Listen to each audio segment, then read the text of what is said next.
মায়ের নামে দীর্ঘদিন থেকে কুমারঘাট আশ্রমপল্লী এলাকায় চালিয়ে আসছে এক মহিলার রমরমা ব্যবসা। ওই মহিলার নাম অঞ্জলি মালাকার বলে জানা গেছে। উনি কুমারঘাট আশ্রমপল্লী এলাকার স্থানীয় বাসিন্দা। উনি দীর্ঘদিন থেকেই মানুষকে প্রতারণার ফাঁদে ফেলে উনি নাকি কালী মায়ের ধরা, উনি নাকি সবাইকে সুস্থ করতে পারবেন। উনি মানুষের কাছ থেকে অর্থ নিয়ে ওনার বাড়ির কালী মায়ের মন্দির বিশাল আকারে তৈরি করেছেন। কিন্তু উনি যে একজন প্রতারক, আপনারা কি জানেন? না জানলে জানুন আজকের এই বিশেষ প্রতিবেদন। আমাদের কুমারঘাট আশ্রমপল্লী এলাকার 4 নম্বর ওয়ার্ডের রূপক মালাকারের এবং পূজা মালাকারের পুত্রের একটি বিশেষ ঘটনাটি হলো, গত সোমবার রূপক মালাকার এবং পূজা মালাকারের পুত্র হঠাৎ অসুস্থ হয়ে পড়ে। তখন রূপক মালাকার বাড়িতে ছিলেন না। ওনার স্ত্রী রূপক মালাকারকে তৎক্ষণাৎ ফোন করে বাড়িতে আসার জন্য বলেন। তখন রূপন মালাকার ছুটে আসে ওনার নিজ বাসভবনে। উনি এসে দেখেন যে ওনার পুত্র অসুস্থ হয়ে অজ্ঞান হয়ে পড়ে রয়েছে ঘরে।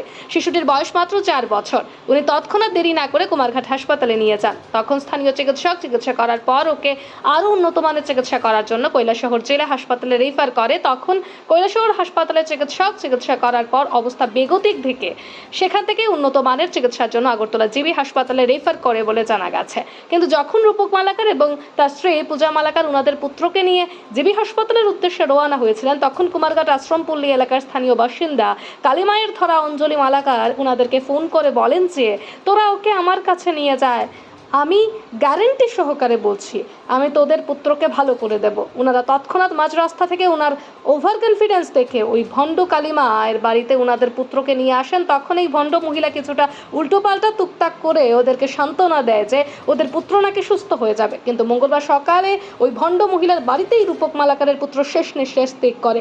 ওই ভণ্ড কালীমা রূপক মালাকার এবং তার পরিবারকে বলে যে ওনাদের পুত্রকে নাকি পুষ্করায় গ্রাস করেছে। একবিংশ শতাব্দীতে দাঁড়িয়ে পুষ্করা ভূত আদৌ কি? Bureau report, Dharmanagar live. নমস্কার, আমার নাম রূপক মালাকার এবং আমরা আশ্রমপল্লীতে থাকি 4 নম্বর পল্লীতে। আমার ছেলেটা সোমবার লাগাত সকালে 10টা বা 11টা লাগাত অসুস্থ হয়ে যায় হঠাৎ করে। তো আমরা বাড়িতে ছিলাম না, আমার বউ বাড়িতে ছিল। তারপর ও আমাদেরকে কামলাগুলো দিয়ে ফোন করেছে, ফোন করে কইছে আওয়ার লাগে আয়া দেখি আমার ছেলেটা অজ্ঞান। তারপর হসপিটালে নিয়ে যায়, কুমারঘাটে হসপিটালে নিয়ে গিয়ে ওখানে চিকিৎসা করার পরে বললো যে এখানে চিকিৎসা হইতো না, এই তো অজ্ঞান, ওখানে কৈলাসরে নিয়ে যাও। তারপর কৈলাসরে নিয়ে গেছি, অক্সিজেন লাগাইছে, অনেক কিছু করছে, এখানে হইতো না, আগরতলা নিয়ে যাও জিবিতে। তারপর আগরতলা নিয়ে যাইতেছি, আগরতলা যাইতে আগরতলা যাওয়ার 1 ঘন্টার রাস্তা আর কইসু যাইমু।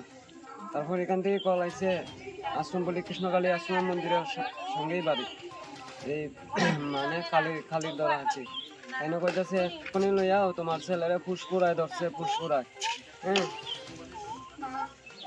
পুষ্পুরায় ধরছে, আপনার ছেলেরে বাঁচাইতে পারতেন না, এক্ষুনি নিয়ে আও, লগালগ তাইলে বাঁচাইতে পারবে। তারপরে আমরা গ্যারান্টি দিয়া কইছো আমার ছেলে প্রাণ ঘুরাইয়া দিব। তারপর হসপিটালে আপনার ছেলেটারে বাঁচাইতে পারতাম না, তারা তো আমার প্রাণ আমার সকালে মারি দিয়েছে। উনি ওই তথ্যটা কোথা থেকে পেয়েছিলেন? মানে আমি এখানে ছিলাম, আমার বোন তারা সবাই আগরতলা নিয়ে গেছিল। আপনার ছেলে যে অসুস্থ হয়েছে কবে হয়েছে? সকালে। ছেলে কি আগে থেকে কোনো অসুস্থ আসছিল? কোনো কিছু আসলো না, আমার ছেলের কাশিও আসলো না, সর্দিও আসলো না। 4 বছর। নাম পিয়ুষ মালাকার। আমরা গেছিলাম ওদের বাড়িতে আর কি, গিয়ে ঠাকুরের মন্দিরে প্রণাম করে ওনাকে বলছি আমার ছেলেকে তো আগরতলা নিয়ে যাচ্ছে, একটু দয়া করো যাতে আমার ছেলেটা রক্ষা হয়ে যায়।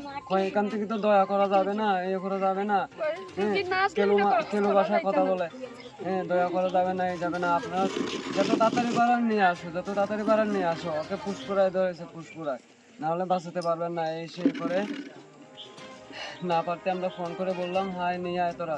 তারপর নিয়ে আসলো, তারপরও জ্ঞান ফিরেনি, কিছু ফিরেনি। তারপর 2 ঘন্টা পর একটু 10-15 মিনিট পর্যন্ত একটু তাকাইলো, কথাই বললো না, তাকিয়ে একটু দুধ খালো। সোমবারের রাতের ঘটনা? হ্যাঁ, সোমবারের রাতের ঘটনা। একটু দুধ খাইয়া এই যে কবিরাজের বাড়িতে কটার সময় আইছেন আপনি? কবিরাজের বাড়িতে আমরা এসে পড়ছি ঠিক 10টার সময়। না 10টার সময় এখানে আইছি, এখান থেকে আবার বাড়িতে আইছি, বাড়িতে আইয়া আবার 12টার সময় গেছি এখানে কতক্ষণ সময় রাখছেন? এখানে সারা রাত সে মারা গেছে কবে? ওদের বাড়িতে মারা সকালবেলা গেছে তো ওই 5টার সময়। মঙ্গলবার মঙ্গলবার সকালে। 5টায়। ওনার নামটা কি আপনার জানা আছে? কি কি কইবেন প্রশাসনের কাছে? যে ছেলে আমি হারাইছি এই ছেলে যাতে অন্যরা যাতে বিশ্বাস করে যায় না। ওনার কাছে কোনো মাটা নাই, মিথ্যাবাদী। আমার ছেলেটারা ডাইকা নিয়ে মারলো। আমার ছেলের প্রাণটা নাকি ওর হাতে আছে, ও নাকি রাখছে। আপনার পরিবারে কারা কারা আছে? আমি, আমার বউ, আমার মেয়ে আর আমার মা। আর কেউ নেই। কি করেন আপনি? আমি টুকটুক চালাই, মা চাকরি করে তহসিল অফিসে। এতটুকু আমার কথা। এখান দিয়ে ফোন করছে তোমরা তারা লইয়াও, তোমরা তারা লইয়া যাইতে পারতে না, আধা ঘন্টা সময় গেলে গিয়াও তারার বাঁচাইতে পারতে না, আর বাঁচাইতে পারতে তোমরা তারা তারা লইয়াও। এমন ভাবে ফোকাস করছে আমরা আইতে বাধ্য পুরা না আইলে কইছে গাড়ির চাকা যদি একটু আগায় তা আমার ভাইপো তার পাইতাম না, তারপরে যে আমরা লইয়া আইছি। আপনার ভাইপোতের নাম কি? পিয়ুষ মালাকার, কত বয়স হবে? 4 বছর। 4 বছর। সে কি আগে থেকে অসুস্থ ছিল না? না কোনো অসুখ কোনো কিছু না, হঠাৎ করে সকালে ঘুমের মধ্যে অজ্ঞান হয়ে হয়েছে অবস্থা ওর।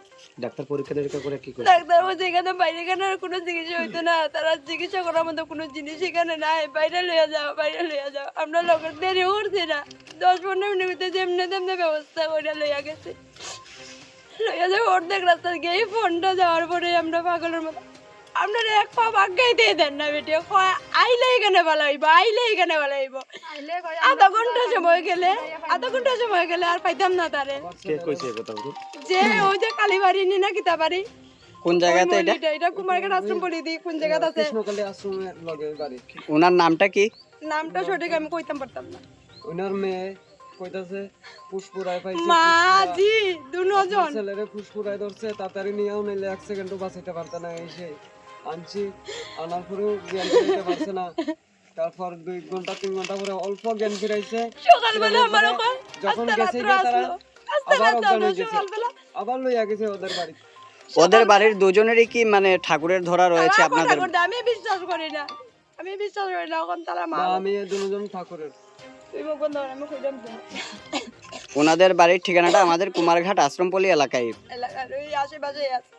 আমি ওর অন্ধকারে রাত্রেবেলা আমি নতুন হয়েছি, আমার তারা আগে কইলাম জানি আগে এই পাড়াত নতুন হয়েছি, রাস্তাঘাট আমরা চিনি না, নতুন কোন দিক থেকে কোন দিকে আমরা গেছি আমরা নিজেও কইতাম পারলাম না।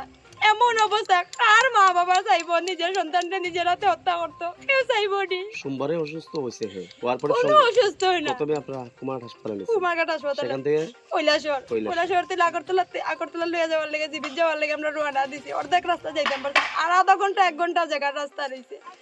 এমন ব্যবহার করে আধা ঘন্টা সময় গেলে তোমরা আর তারা বাঁচাইতে পারতে না। গাড়ি আগাইও না, গাড়ি আগাইলে মারা যাইবো। আমার কাছে লইয়াও না আইলে বাঁচাইতে পারতে না। সকালবেলা যখন রাত্রে লইয়া আসলাম শ্বাস পালার, আমি একটু পর দেখি শ্বাস পালাইনি, শ্বাস পালা হঠাৎ থেকে হার্টের সমস্যা আছে না? কোনো সমস্যা না, আমার ভাই পুরো সুস্থ।